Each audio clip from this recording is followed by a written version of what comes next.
हम लोग केंद्रक के बारे में पढ़ रहे हैं। न्यूक्लियस क्या है ना, इससे पहले हम लोग सारा बात पढ़ लिए थे। क्या क्या पढ़े थे देखो। सेल हम लोग पढ़ रहे हैं, और सेल में हम लोग अलग अलग पार्ट्स लिखे थे। क्या क्या लिखे थे? सेल का अलग अलग पार्ट्स लिखे थे। जैसे सेल क्या था? वाल। सेल वाल पढ़े थे ना। सबसे पहले हम लोग सेल वाल से ही स्टार्ट किए थे, है ना। उसके बाद हम लोग पढ़े हैं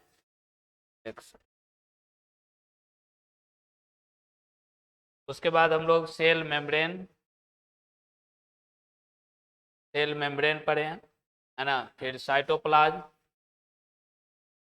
साइटोप्लाज्म, और उसके बाद न्यूक्लियस। लोग लास्ट पढ़ रहे हैं। साइटोप्लाज्म में हम लोग 3 पार्ट्स देखे थे। एक था मैट्रिक्स, के बाद ऑर्गेनेल था, है ना, ऑर्गेनेल, और उसके बाद इंक्लूजन्स था, इंक्लूजन। तो यहाँ तक हम लोग लास्ट क्लास में इंक्लूजन्स तक पूरा पढ़ लिए थे। मतलब साइटोप्लाज्म का पूरा पार्ट्स हम लोग पढ़ लिए थे इंक्लूजन्स तक। अब हम लोग को पढ़ना कहाँ से है? न्यूक्लियस से पढ़ना है, न्यूक्लियस, है ना। केंद्रक से पढ़ना है, यहाँ से हम लोग को पढ़ना है सेल में। इसके बाद ये पूरा पढ़ने के बाद हम लोग थोड़ा सा क्रोमोसोम के बारे में पढ़ेंगे, और हम लोग का ये चैप्टर तब समाप्त हो जाएगा, है ना। तब फिर सेल डिवीजन पढ़ेंगे आगे। तो चलो इसमें हम लोग न्यूक्लियस के बारे में देख लेते हैं कि क्या है न्यूक्लियस। तो न्यूक्लियस केंद्रक, देखो केंद्रक जो होता है इस कोशिका का, है ना, कोशिका का, ऐसे हम लोग कहें तो एक तरह के मास्टर होता है, या इसको डायरेक्टर के नाम से भी जानते हैं। इसको अलग अलग नाम से जानते हैं हम लोग। न्यूक्लियस क्या होता है ना, इसको हम लोग मास्टर, सेल का मास्टर भी कहते हैं, डायरेक्टर भी कहते हैं, डायरेक्टर, है ना, या कर्नल के नाम से भी इसको जानते हैं, कर्नल। अलग अलग नाम से जानते हैं। अच्छा एक बात बताओ, मास्टर है या कोई डायरेक्टर है या कर्नल, इसका क्या काम? इससे हम लोग समझते हैं। जैसे मान लो मास्टर है, मास्टर से कैसे हम लोग समझ, जैसे मास्टर है, मान लो क्लासरूम, है ना, स्कूल का क्लासरूम में जो भी बच्चा है, या फिर स्कूल में जो भी बच्चा है, वो मास्टर उसको क्या करता है? कंट्रोल करता है, नहीं करता है? टीचर क्या करता है? उसको कंट्रोल करके रखता है। या फिर डायरेक्टर से हम लोग समझते हैं कोई बड़ा सा इंस्टीट्यूट है। अब इंस्टीट्यूट है तो उसको कंट्रोल करके कौन रखता है? वहाँ का जो डायरेक्टर है वो पूरा को कंट्रोल करके रखता है ना। डायरेक्टर अगर मान लो कि सही रूप से काम नहीं कर पाएगा तो वो इंस्टीट्यूट चलेगा सही रूप से? नहीं चल पाएगा, है ना, गड़बड़ा जाएगा। तो वही ये काम करता है। या फिर कर्नल की बात करें तो कर्नल जो आर्मी उर्मी का सबसे जो मेन होता है, जो जो पूरा आर्मी को कंट्रोल करता है, कर्नल होता है ना। मेजर कर्नल वो है ना, होता है जो बड़ा पूरा आदमी को क्या करता है? उसको कंट्रोल करता है। तो इस तरह से इसी तरह का काम करता है कौन? न्यूक्लियस काम करता है हम लोग के सेल के अंदर, हम लोग के कोशिका के अंदर ये न्यूक्लियस काम करता है। मतलब सेल के अंदर जो भी प्रोसेस होगा, जो भी रिएक्शन होता है, जो भी सेलुलर एक्टिविटीज होगा, सारा को कंट्रोल कौन करेगा? यही न्यूक्लियस कंट्रोल करता है। कौन करता है? न्यूक्लियस कंट्रोल करता है। इसीलिए इसको हम लोग बोलते हैं, है ना, मास्टर के नाम से भी जानते हैं, या फिर डायरेक्टर के नाम से जानते हैं, या फिर कर्नल के नाम से जानते हैं। अलग अलग नाम से जानते हैं। क्यों इस नाम से जानते हैं? क्योंकि सेल के अंदर जो भी, है ना, सेलुलर एक्टिविटीज होता है, कोशिकीय क्रियाकलाप होता है सेल के अंदर, कोशिका के अंदर, इस सबको ये क्या करता है? कंट्रोल करता है ना। क्या करता है? कंट्रोल करता है। इसका खोज जो किया था, कौन किया था? Robert, Robert brown. कब किया था? 1831 ईस्वी में किया था, है ना। तो इस तरह से ये है दरख्त। तो अलग अलग हम लोग पढ़ेंगे, है ना। एक सेल में एक मान लो एक सेल में एक केंद्रक होता है कि एक से ज़्यादा होता है, नंबर देखेंगे। उसके बाद इसका संरचना देखेंगे, न्यूक्लियस का संरचना कैसे होता है। फिर उसका कार्य हम लोग देखेंगे एक एक करके। तो पहले इसके बारे में हम लोग एक दो लाइन लिख लेते हैं, उसके बाद हम लोग आगे देखेंगे। ऐसे पॉइंट बना के लिखते हैं, लिखो।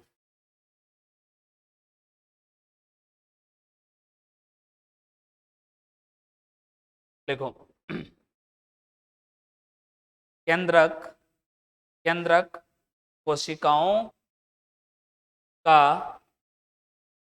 केंद्रक कोशिकाओं का,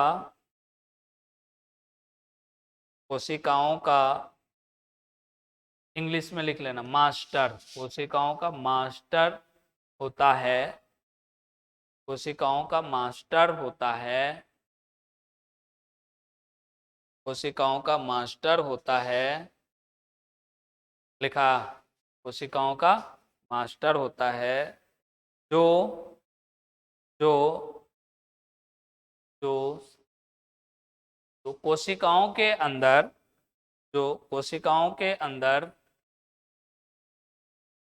जो कोशिका के अंदर सभी प्रकार के, जो कोशिका के अंदर सभी प्रकार के कोशिकीय क्रियाकलापों को, जो कोशिका के अंदर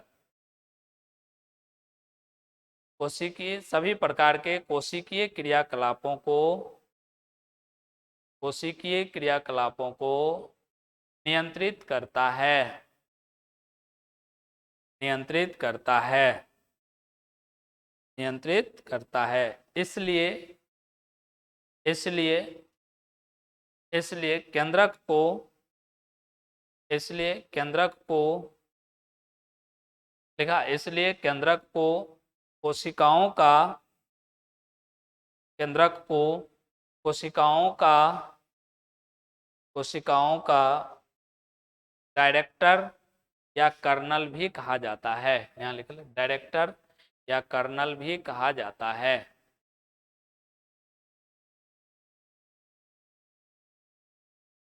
डायरेक्टर या कर्नल भी कहा जाता है। डायरेक्टर या कर्नल भी कहा जाता है। डायरेक्टर या कर्नल भी कहा जाता है। लिखा गया, कहा जाता है। नेक्स्ट पॉइंट में लिखना, इसका खोज कौन किया था, लिखो।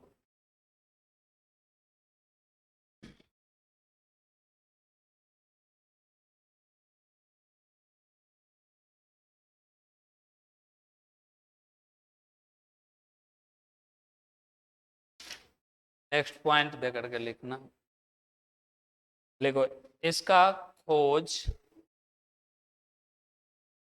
इसका खोज, इसका खोज मतलब केंद्र का खोज, इसका खोज रॉबर्ट ब्राउन ने, रॉबर्ट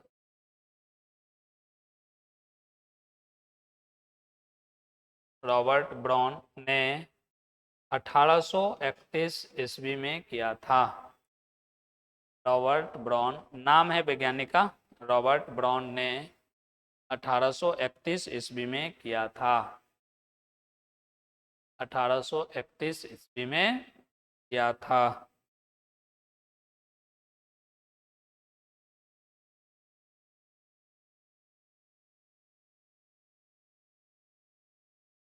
रॉबर्ट ब्राउन ने 1831 ईस्वी में किया था। लिखा गया, क्या था, हो गया। तो इसके बारे में हम लोग देख रहे हैं, है ना, न्यूक्लियस। तो न्यूक्लियस को क्या कहा जाता है, मास्टर कहा जाता है, जो अलग अलग नाम से जानते हैं, मास्टर, डायरेक्टर या कर्नल के नाम से जानते हैं, है ना। इस और ये क्या करता है, कोशिका के अंदर जो भी कोशिकीय क्रियाकलाप होता है सबको ये क्या करता है, कंट्रोल करता है ना, नियंत्रित करता है। लिखा दिए। और इसका खोज कौन किया था, रॉबर्ट ब्राउन किया था, 1831 ईस्वी में किया था। ठीक है। अब बात है कि ये जो केंद्रक होता है, केंद्रक कहाँ पाया जाएगा, तो साइटोप्लाज्म में ही रहता, कोशिका द्रव में। अब मान लो ये पूरा सेल है, तो ऐसे अगर हम लोग केंद्रक नहीं बनाए तो इसका मतलब ये पूरा साइटोप्लाज्म में ना है। अब इसमें प्रेजेंट रहेगा कौन, है ना। अब इसमें मान लो आ गया केंद्रक, तो केंद्रक जंतु कोशिका के सेंटर पर पाया जाता है, या प्लांट सेल रहेगा, है ना, पादप कोशिका रहेगा तो पादप कोशिका में कहाँ पाया जाता है, साइड में पाया जाता है, रसधानी के साइड में पाया जाता है ना, बगल में पाया जाता है। अब सवाल एक और उठता है कि एक सेल में एक ही केंद्रक होता है या एक से ज्यादा होता है। तो देखो जनरली क्या होता है, एक सेल में एक ही केंद्रक होता है, एक कोशिका में एक ही केंद्रक होता है ना। तो एक केंद्रक रहेगा, इसीलिए उसको कहा जाता है यूनिन्यूक्लिएटेड कहा जाता है, मतलब एक केंद्रकीय कोशिका कहते हैं। अगर मान लो एक से ज्यादा है तो उसको बहुकेंद्रकीय कोशिका कहते हैं, है ना। एक से ज्यादा है तब, तो एक से ज्यादा किस में होता है, एक मसल्स टिश्यू होता है, मसल्स सेल, है ना, जिसमें पाया जाता है एक से ज्यादा स्ट्रैप्ड मसल्स सेल होता है, उसमें एक से ज्यादा पाया जाता है केंद्रक। तो एक उसमें और बाकी नहीं होता है, एक्सेप्शन का केस है ना, कुछ सेल में रहता है, बाकी सब में क्या होता है, एक ही केंद्रक पाया जाता है। तो इसको भी हम लोग लिख लेते हैं, पॉइंट दे करके लिखना, फिर से नीचे से पॉइंट दे करके देखो। तो केंद्रक, केंद्रक जंतु कोशिका में, केंद्रक जंतु कोशिका में, केंद्रक जंतु कोशिका में, देखा जंतु कोशिका में, जंतु कोशिका में नहीं लिखो, जंतु कोशिका के, जंतु कोशिका के मध्य, मध्य में पाया जाता है, जबकि मध्य में पाया जाता है, जबकि, जबकि मध्य में पाया जाता है, जबकि लिखा, जबकि पादप कोशिकाओं में, जबकि पादप कोशिकाओं में,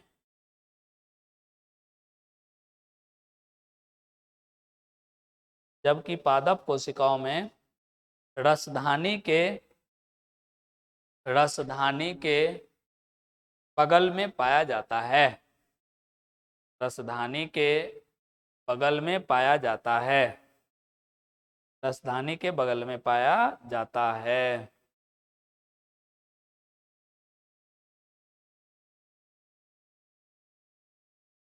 बगल में पाया जाता है, लिखा गया। अब हम लोग लिख लेते हैं, उसकी हेडिंग दे दो, लिखो केंद्रक की संख्या, हेडिंग दे करके लिखना है, केंद्रक की संख्या, केंद्रक की संख्या।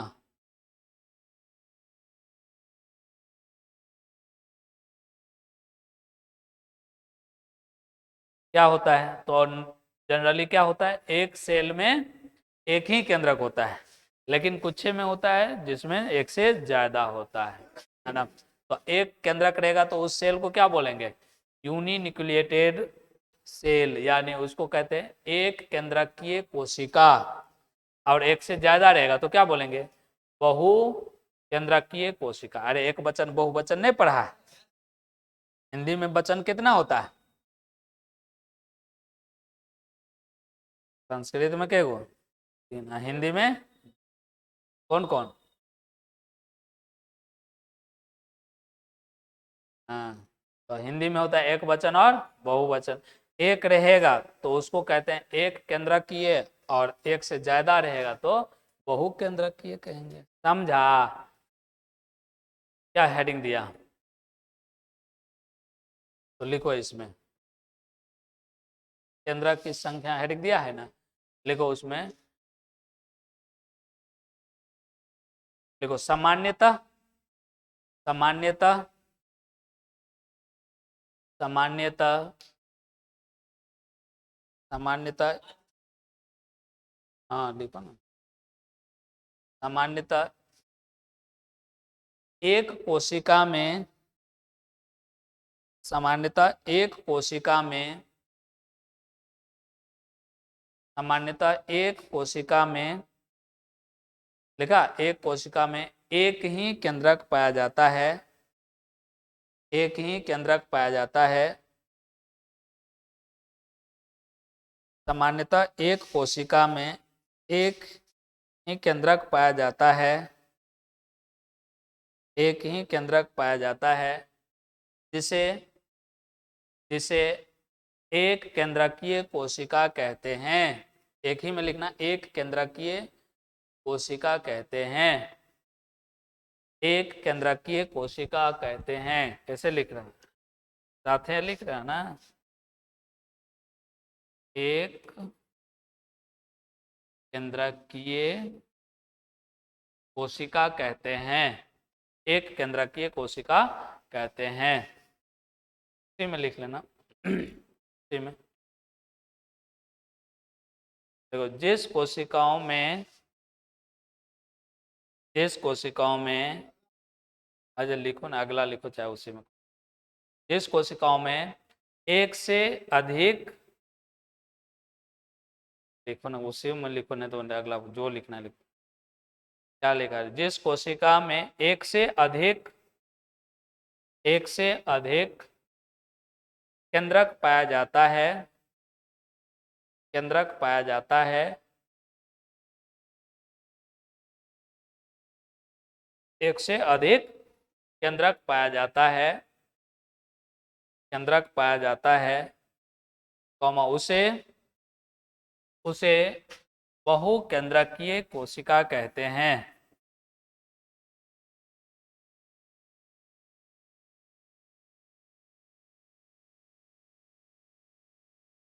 बहुकेंद्रकीय कोशिका कहते हैं। बहुकेंद्रकीय कोशिका कहते हैं। जैसे स्ट्रैप मसल सेल होता है ना, स्ट्रैप्ड मसल सेल, इसको हम लोग बोल सकते हैं ऐच्छिक मांसपेशी कोशिका। ये लिख लो, एग्जाम्पल में लिख लो।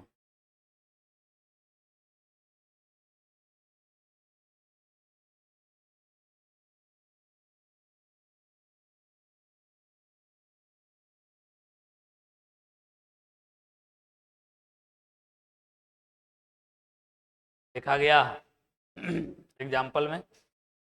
तो किसी किसी सेल में क्या होता है, एक से ज्यादा केंद्रक रहता है तो उसको बहुकेंद्रकीय कहेंगे, और एक रहेगा तो क्या बोलेंगे, एक केंद्रकीय कहेंगे। हैं? अब इसका संरचना हम लोग देखते हैं, संरचना कैसा होता है। हेडिंग देना।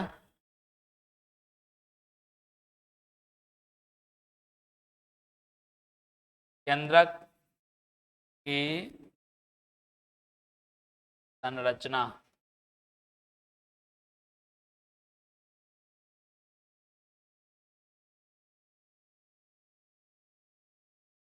Structure of nucleus.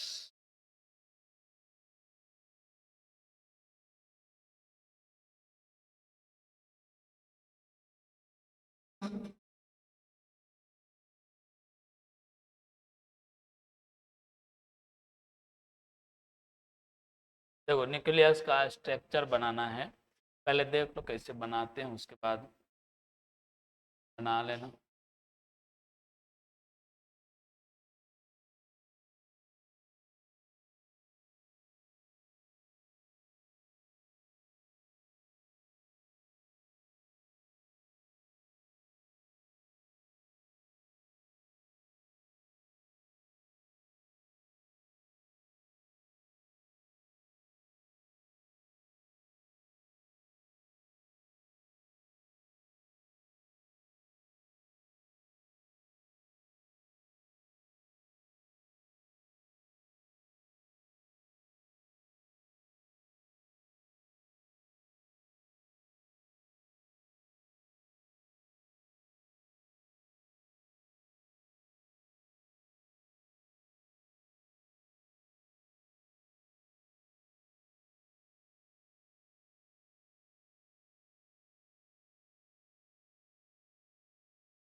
है। देखो ये बाहर, इसको बोलते हैं बाहरी झिल्ली।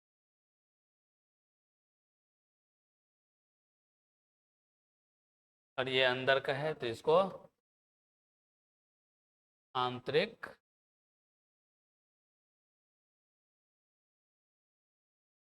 झिल्ली।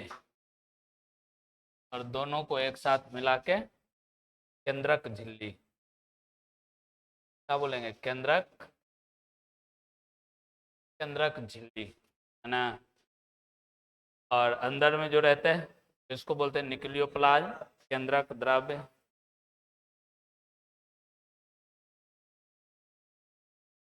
और इसको बोलते हैं क्रोमैटिन है।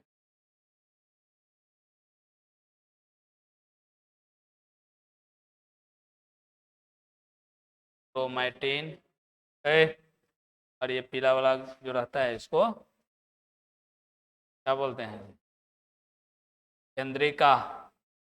और यह जो होल है ना, इसको पोर कहते हैं, है ना, न्यूक्लियर पोर, केंद्रक छिद्र, न्यूक्लियर पोर कहते हैं। तो देखो केंद्रक कैसे बनना, ये इसका संरचना होता है, दो झिल्ली से, दो लेयर से क्या होता है, घिरा होता है ना। बाहर के लेयर को क्या बोले, बाहर के झिल्ली को बाहरी झिल्ली, अंदर के झिल्ली को आंतरिक झिल्ली। दोनों को एक साथ मिलाकर केंद्रक झिल्ली कहते हैं। तो ये केंद्रक झिल्ली हो गया। उसके बाद इसके अंदर है ना द्रव्य रहता है, उसको बोलते हैं केंद्रक द्रव्य कहते हैं, पूरा मतलब ये पदार्थ को, है ना, सारा जगह को। उसके बाद इसमें धागेनुमा संरचना रहता है, उसको क्रोमैटिन कहते हैं। गोलाकार संरचना रहता है उसको केंद्रिका कहते हैं। और न्यूक्लियर मेम्ब्रेन में कहीं कहीं क्या होता है, छिद्र होता है, जिसको बोलते हैं केंद्रक छिद्र कहते हैं। यही संरचना होता है किसका, केंद्रक का। इसी के द्वारा पूरा सेल को कंट्रोल करता है, बना लेगा।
बन गया।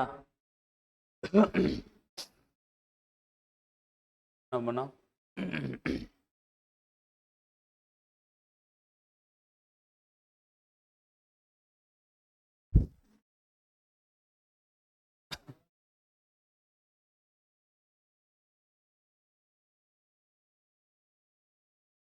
बन गया।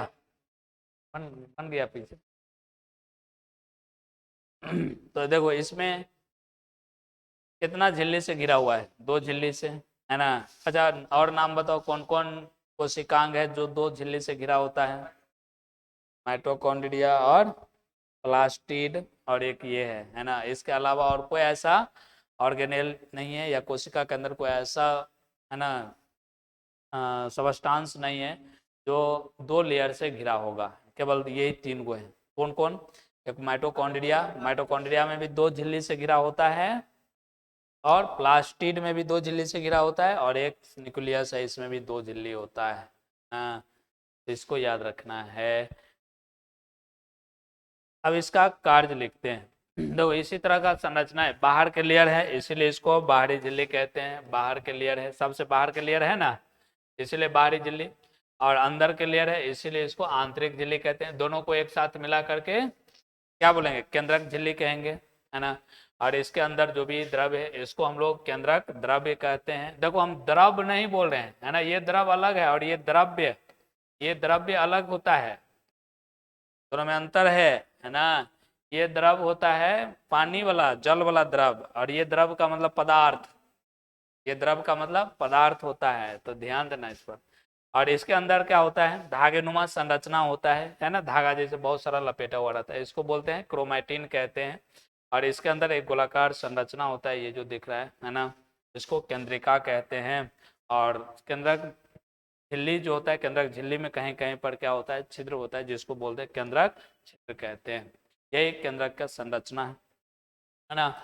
यही क्रोमैटिन क्या करता है? आगे चलकर क्रोमोसोम बनाता है। क्या बनाता है? क्रोमोसोम बनाता है। अब क्रोमोसोम के बारे में भी हम लोग देखेंगे, है ना। क्रोमोसोम बनाता है, उसको अलग से देखेंगे। अब इसका थोड़ा सा हम लोग कार्य लिख लेते हैं, कार्य क्या काम करता है, उसके बाद फिर आगे हम लोग देखेंगे क्या। तो चलो हेडिंग देना है। हाँ, डीएनए इसी में रहता है, आनुवंशिक पदार्थ रहता है इसी में, डीएनए रहता है सब। जो भी एक पीढ़ी से दूसरे पीढ़ी में जो गुण जाता है माता पिता के द्वारा, है ना, सब गुण इसी में रहता है। इस सब के बारे में हम लोग आगे देखेंगे, इसीलिए अभी नहीं कुछ बोल रहे हैं उसके बारे में।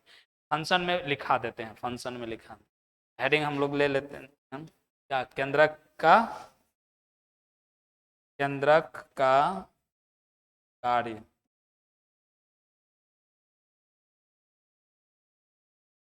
Function of nucleus.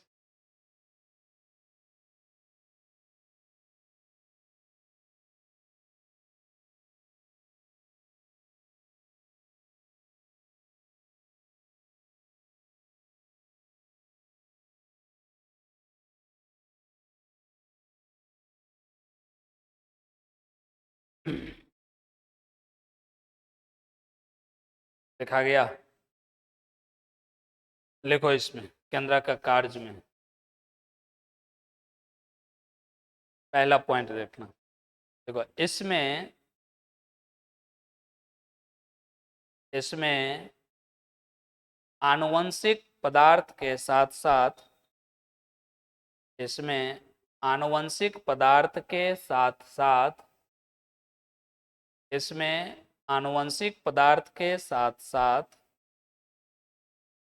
आनुवंशिक सूचनाएं होता है, आनुवंशिक सूचनाएं होता है, आनुवंशिक सूचनाएं होता है, जो जो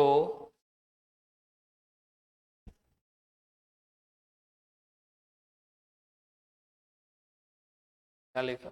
आनुवंशिक पदार्थ के साथ साथ आनुवंशिक सूचनाएं होता है ना, लिखा है।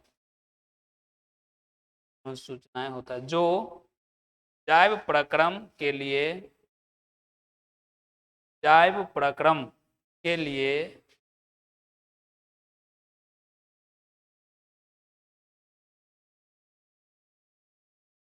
जो जैव प्रक्रम के लिए वृद्धि के लिए जैसे लिखना, के लिए जैसे, जैसे वृद्धि, वृद्धि, विकास, विकास, कोशिकीय क्रियाकलाप,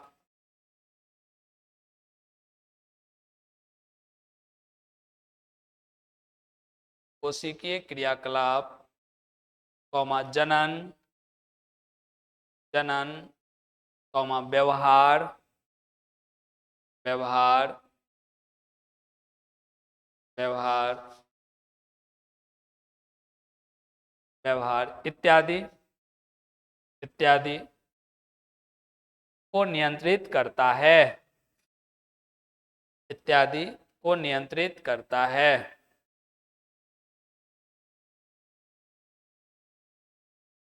लिखा गया।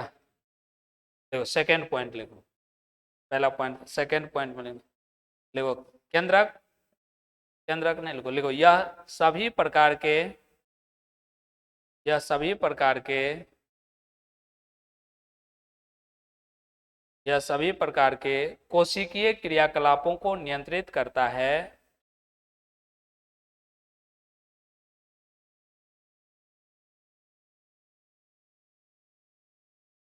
क्रिया कोशिकीय क्रियाकलाप को नियंत्रित करता है, जैसे, जैसे, जैसे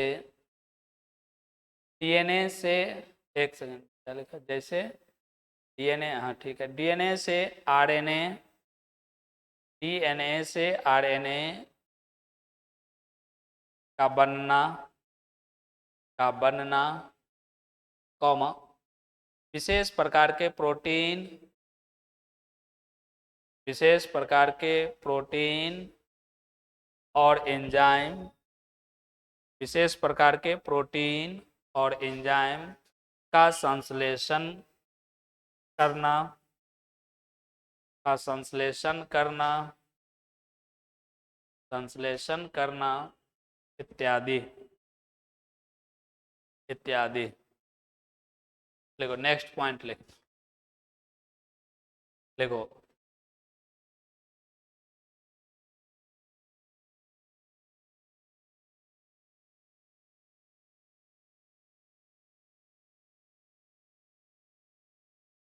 देखो केंद्रक के अंदर, केंद्रक के अंदर, अंदर केंद्रिका पाया जाता है,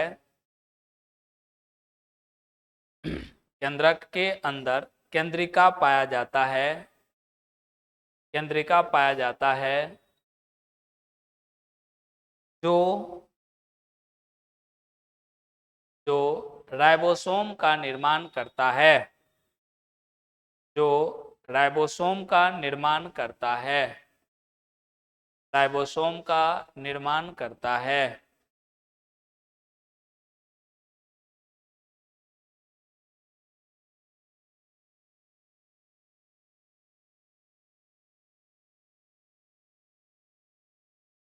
लिख लिया, नेक्स्ट पॉइंट लिखो, लिखो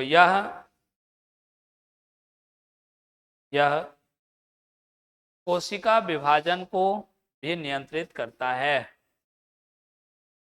यह कोशिका विभाजन,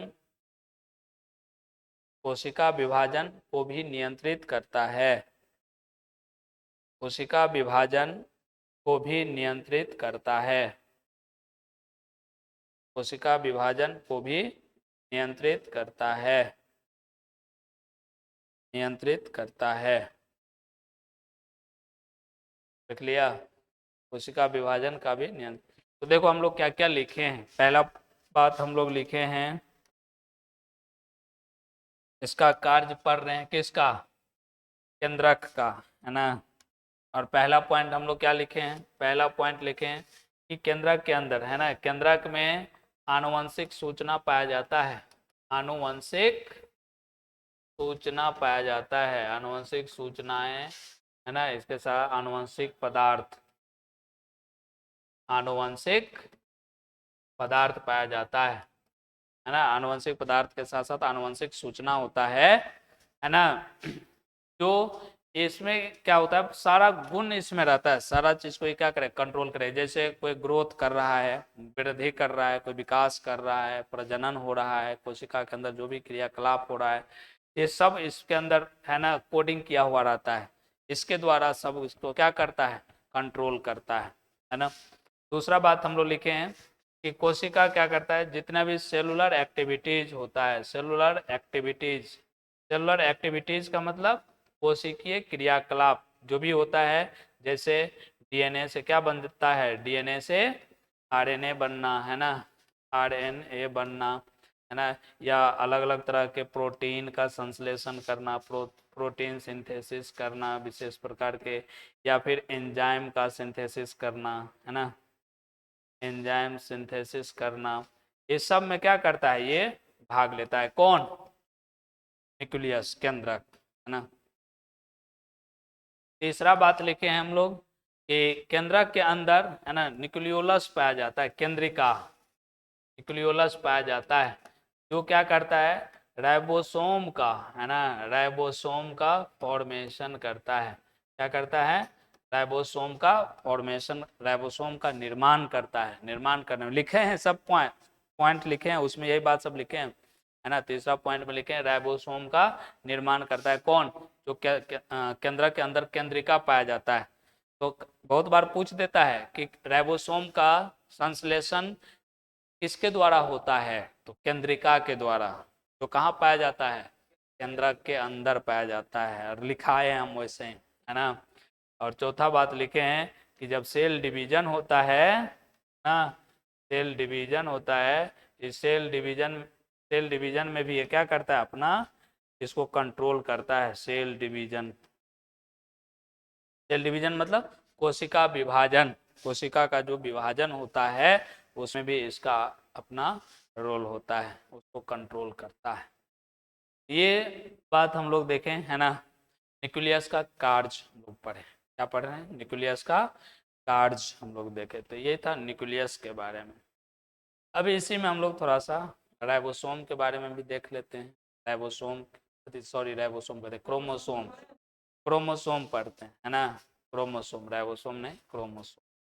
तो अब अगला हेडिंग देना है क्रोमोसोम, उसके बारे में भी हम लोग थोड़ा सा देख लेते हैं क्या होता है।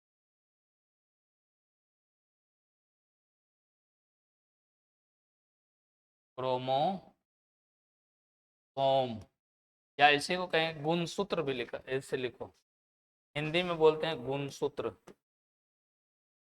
गुणसूत्र, और इंग्लिश में कहते हैं क्रोमोसोम, क्रोमोसोम,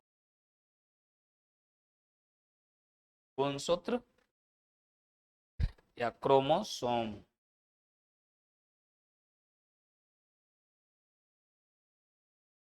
क्रोमोसोम, अब हम लोग क्रोमोसोम के बारे में देखते हैं। तो जो इससे पहले हम लोग न्यूक्लियस में देखे थे क्रोमैटिन, क्रोमैटिन देखे थे, बनाए थे ना बीच में, और क्या बोले थे कि धागे नुमा जैसे संरचना होता है ना। तो इसी को बोलते हैं क्या, वो क्रोमैटिन हो गया, और वही जब सिकुड़ता है तो सिकुड़ने के बाद ये एक स्ट्रक्चर बनता है, बनाते हैं स्ट्रक्चर, तो उसको बोलते हैं क्रोमोसोम का स्ट्रक्चर बनाता है। इसका खोज किया था ऑफ मिस्टर किया था 1848 ईस्वी में है ना। और इसके बारे में इसका नाम जो दिया था वाल्डियर दिया था 1888 में। ऑफ मिस्टर किया था कितना इसमें, 1848 ईस्वी में है ना। और इसका नाम दिया था वाल्डियर दिया था 1888 ईस्वी में है ना। ऑफ मिस्टर ये दिया 1848 ईस्वी में, इसका खोज किया था। और वाल्डेयर है ना, और वाल्डेयर ये इसका नाम दिया था 1880 में है ना। तो इसमें देखो एक डिफिनिट स्ट्रक्चर किस तरह का बनाता है, इस तरह का अपना स्ट्रक्चर बनाता है, इस तरह का स्ट्रक्चर बनाता है। तो एक जो चार को बना है ना, ऊपर का एक है, इसको बोलते हैं, ये है क्रोमैटिड, इंग्लिश में लिख दें, तो दिक्कत नहीं ना, ऐसे ही बोलते हैं समझ, हिंदी में भी ऐसे ही लिखाता है, इसलिए इसको क्रोमैटिड। और ये जो दोनों है, दोनों एक साथ है, तो इसीलिए इसको बोलते हैं सिस्टर क्रोमैटिड। और इसमें एक इस तरह का स्ट्रक्चर होता है जिसके द्वारा ये ढका होता है। और बीच में जो होगा, जहाँ पर एक साथ दोनों सिस्टर, एक सिस्टर क्रोमैटिड ये हो गया और एक सिस्टर क्रोमैटिड ये हो गया। अब ये दोनों यहाँ पर जुड़ा हुआ है ना, तो जिस पॉइंट पर जुड़ा रहता है उसको बोलते हैं सेंट्रोमियर कहते हैं। इसको क्या बोलेंगे? सेंट्रोमियर। और सेंट्रोमियर भी डिस्क लाइक स्ट्रक्चर से ढका रहता है, उसको क्या बोलते हैं? उसको कहते हैं काइनेटोकोर, को बोलेंगे काइनेटोकोर बोलते हैं। इस तरह का एक डेफिनेट स्ट्रक्चर बना है। सेटेलाइट क्रोमोसोम वो बाद में पढ़ेगा अभी। तो ये गुणसूत्र का है ना, तो गुणसूत्र क्या होता है? तो गुणसूत्र होता है जो क्रोमैटिड होता है, क्रोमैटिन, वो क्रोमैटिन का सिकुड़ा हुआ भाग होता है, छड़ के आकार के संरचना बनाता है, इसी को बोलते हैं क्रोमोसोम कहते हैं, जो आनुवंशिक सूचनाओं को एक जनरेशन से दूसरा जनरेशन या एक कोशिका से दूसरा कोशिका में लेके जाता है ना। और इसका खोज जो किया था, कौन किया था? हॉफमेस्टर किया था 1848 ईस्वी में। और इसका नाम जो दिया था वाल्डेयर दिया था, कब? 1888 ईस्वी में, है ना। तो इसके बारे में पहले लिख लेते हैं कुछ, फिर उसके बाद ये लिख लेना है, तब जा करके फिर आगे इसका टाइप्स भी होता है तो टाइप्स देखेंगे। चलो लिखो, गुणसूत्र में लिखना है।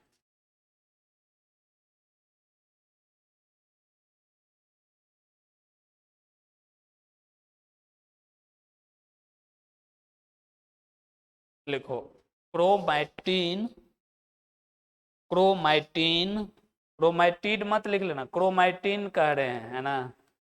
क्रोमैटिन जो न्यूक्लियस में होता है, क्रोमैटिन सिकुड़कर, क्रोमैटिन सिकुड़कर, क्रोमैटिन सिकुड़कर छोटा छड़ाकार, छोटा छड़ाकार, छड़ के आकार होता है, छड़ाकार, छोटा छड़ाकार संरचना बनाती है, संरचना बनाती है, संरचना बनाती है, जिसे गुणसूत्र कहते हैं, जिसे गुणसूत्र कहते हैं।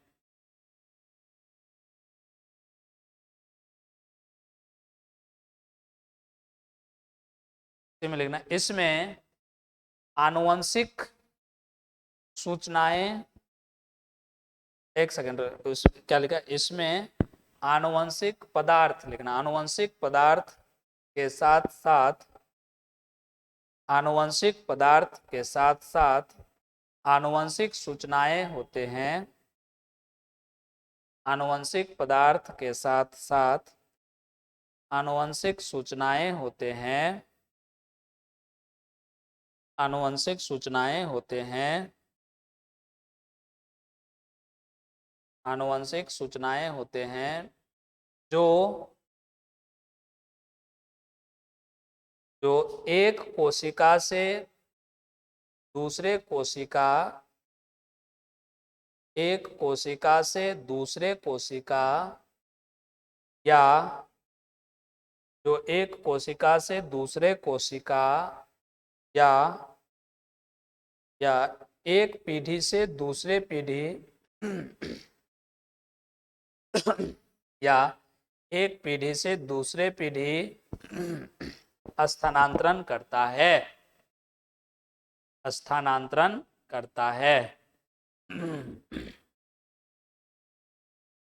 में स्थानांतरण करता है।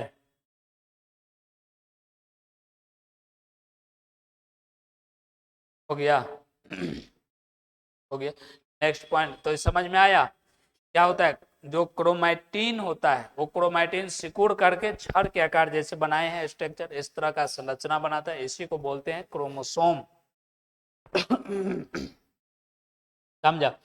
और इस पर क्या होता है, आनुवंशिक सूचना, आनुवंशिक गुण पाया जाता है, पदार्थ रहता है जो एक पीढ़ी से दूसरे पीढ़ी में जाता है, जैसे माता पिता से उनके संतान में जाता है ना। या फिर जो एक सेल है वो सेल डिवाइड करेगा तो दो सेल बनेगा, डिवीजन होगा तो विभाजित होगा तो दोनों सेल में जो आनुवंशिक गुण जाएगा तो द्वारा जाएगा।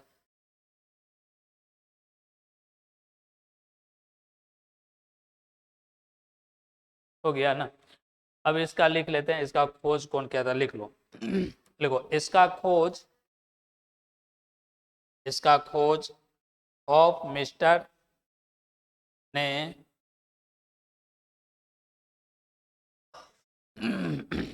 इसका खोज ऑफ मिस्टर ने 1848 ईस्वी में किया था। 1848 ईस्वी में किया था। 1848 ईस्वी में किया था। नेक्स्ट नीचे पॉइंट देकर के लिखो। देखो, इसका नामकरण वाल्डेयर ने, वाल्डेयर, यहाँ ए लिखना, वाल्डेयर ने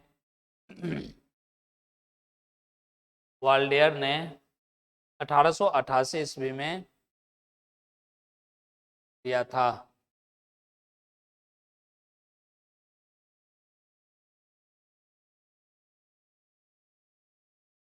हो गया, ये था, है ना, क्रोमोसोम। अगला हेडिंग देना ना, क्रोमोसोम की संरचना।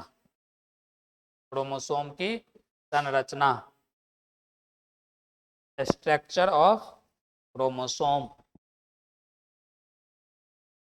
या गुणसूत्र की संरचना भी लिख सकता है कि नहीं।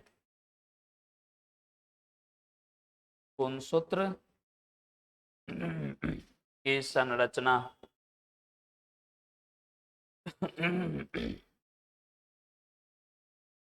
स्ट्रक्चर ऑफ क्रोमोसोम,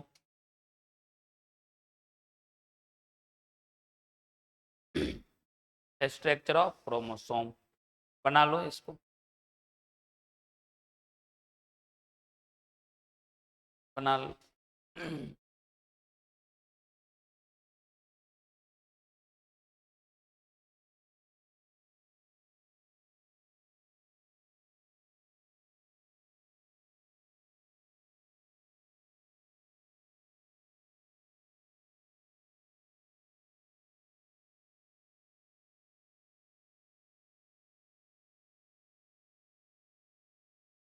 एक जैसा बनाना, ये नहीं कि मेरा छोटा बड़ा है तो ऐसा नहीं कि छोटा बड़ा बनाना, एक जैसे बनाना सब।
हो गया।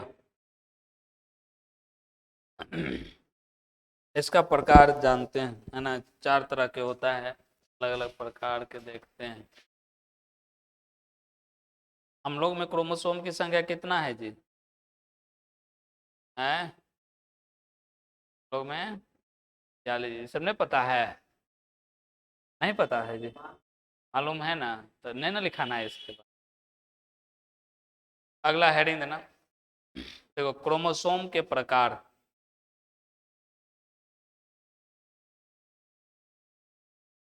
क्रोमोसोम के प्रकार।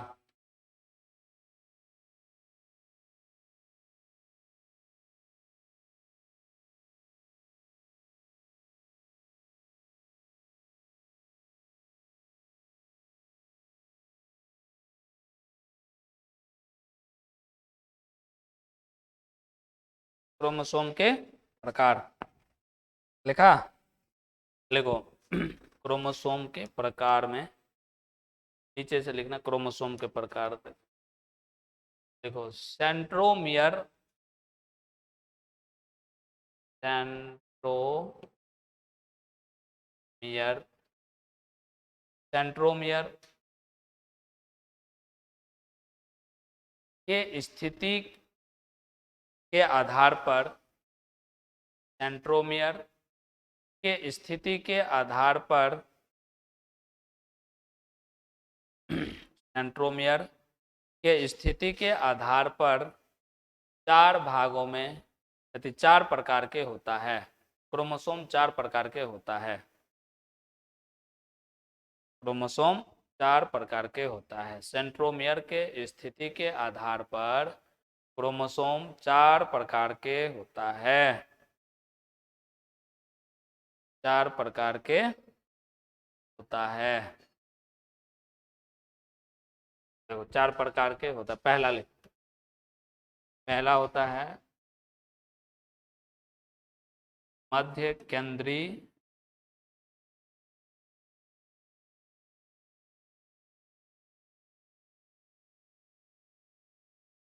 मध्य केंद्रीय गुणसूत्र।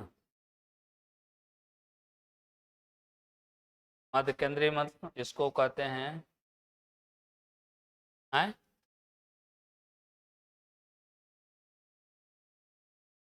बीच वाला क्या बोलते हैं, मेटासेंट्रिक।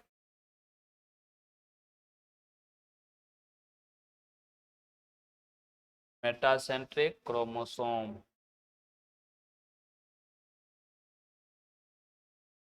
इसमें सेंट्रोमियर कहाँ रहेगा बताओ। हाँ,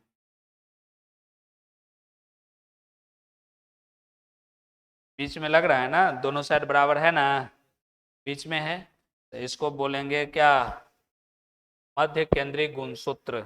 ये हो गया क्रोमैटिड, हो गया ये सेंट्रोमियर, हो गया, और ये दोनों को क्या बोलेंगे, सिस्टर क्रोमैटिड हो गया। मतलब ये सेंट्रोमियर कहाँ होना चाहिए, बीच में होना चाहिए। सेंट्रोमियर कहाँ होना चाहिए, बीच में होना चाहिए। देख लो बीच में है ना, है एकदम बीच में होना चाहिए। तो इसको बोलेंगे मध्य केंद्रीय गुणसूत्र। बना लो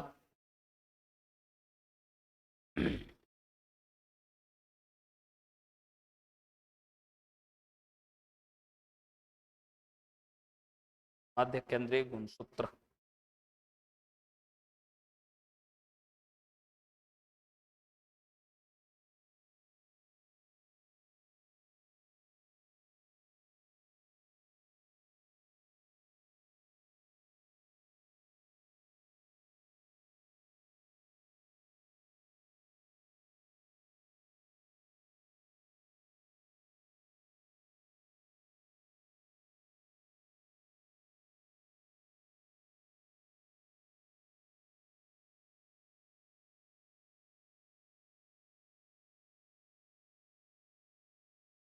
बन गया,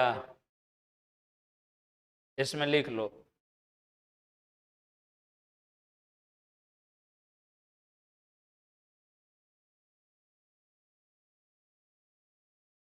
बन गया,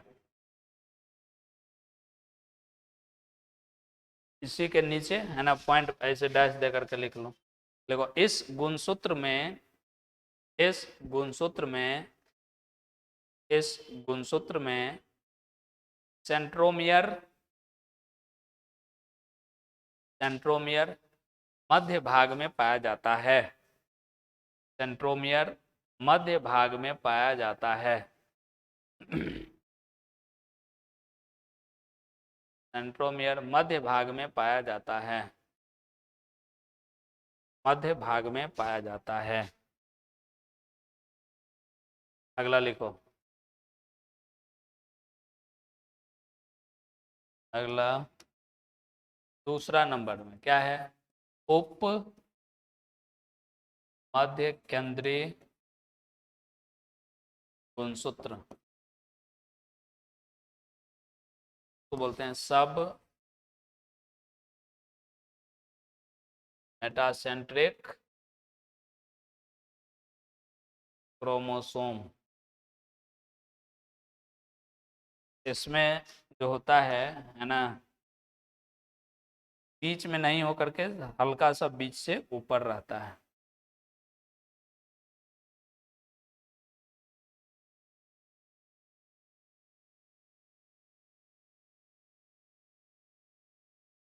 बताओ पूरा बीच में है?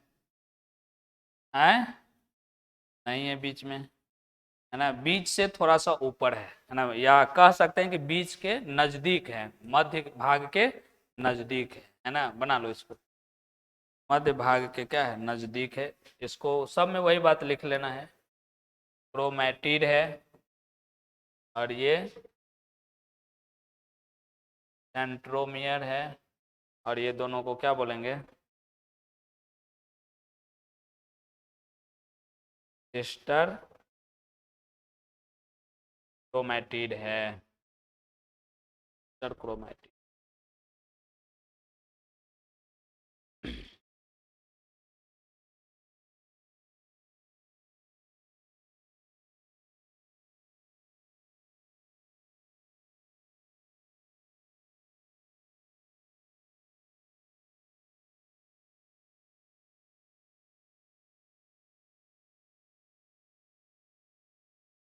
बन गया?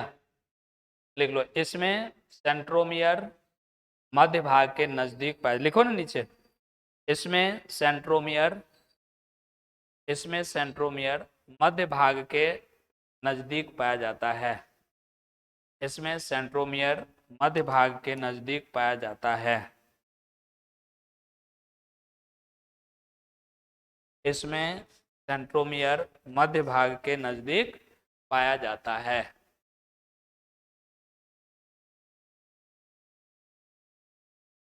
लिखा गया? देखो तीसरा, चार तरह के लिखे हैं ना। तीसरा पॉइंट, अग्र बिंदु गुणसूत्र। इसको बोलते हैं एक्रोसेंट्रिक क्रोमोसोम। Acrocentric chromosome. देखो इसमें कहाँ होगा? मतलब लास्ट पोजीशन के नजदीक होगा।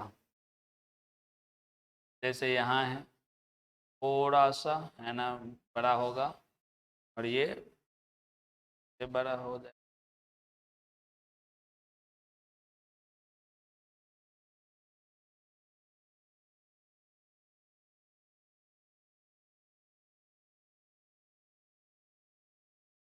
देखो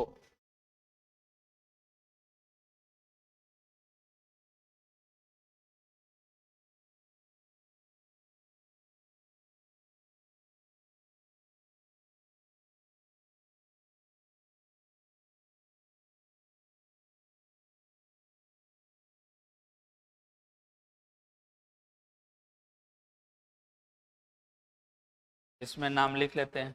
देखो इसमें क्या था, उस ऊपर वाला में सबसे बीच में था, इसमें थोड़ा ऊपर गया, और इसमें और थोड़ा ऊपर गया, है ना। इसको क्रोमैटिड कहेंगे, क्रोमैटिड। ये हो गया सेंट्रोमियर, और ये दोनों को क्या बोलेंगे? Sister chromatid. क्या है? Sister chromatid.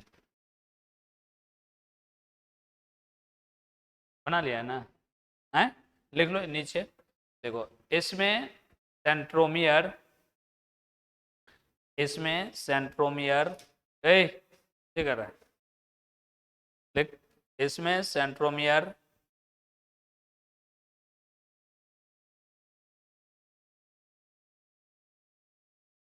सेंट्रोमियर अंतिम बिंदु के निकट पाया जाता है। अंतिम बिंदु के निकट पाया जाता है। सेंट्रोमियर अंतिम बिंदु के निकट पाया जाता है। चौथा नंबर,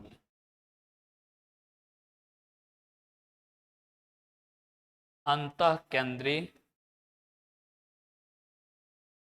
गुणसूत्र,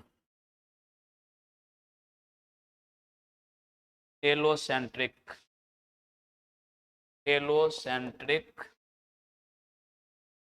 क्रोमोसोम, टेलोसेंट्रिक।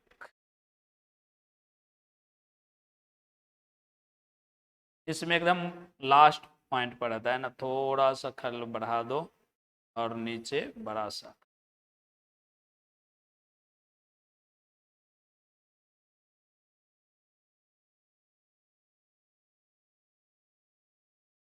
पूरा लास्ट पॉइंट पर है ना। इसमें भी ये हो गया क्रोमैटिड, सेंट्रोमियर, और ये दोनों को सिस्टर क्रोमैटिड। एकदम लास्ट पॉइंट पर रहता है।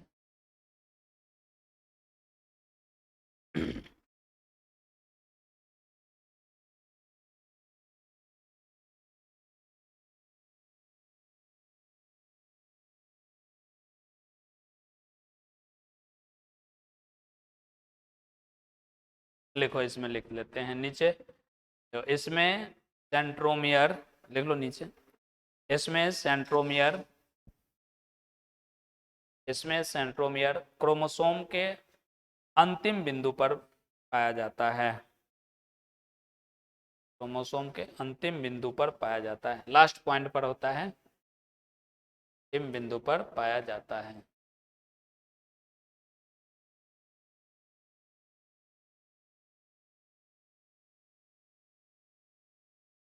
हो गया, बस इतने है ना। 4 तरह के लिख दिए ना। कौन कौन था? एक मध्य केंद्रीय था, उप मध्य केंद्रीय था, अग्र बिंदु, और एक लास्ट क्या है? अंतः केंद्रीय।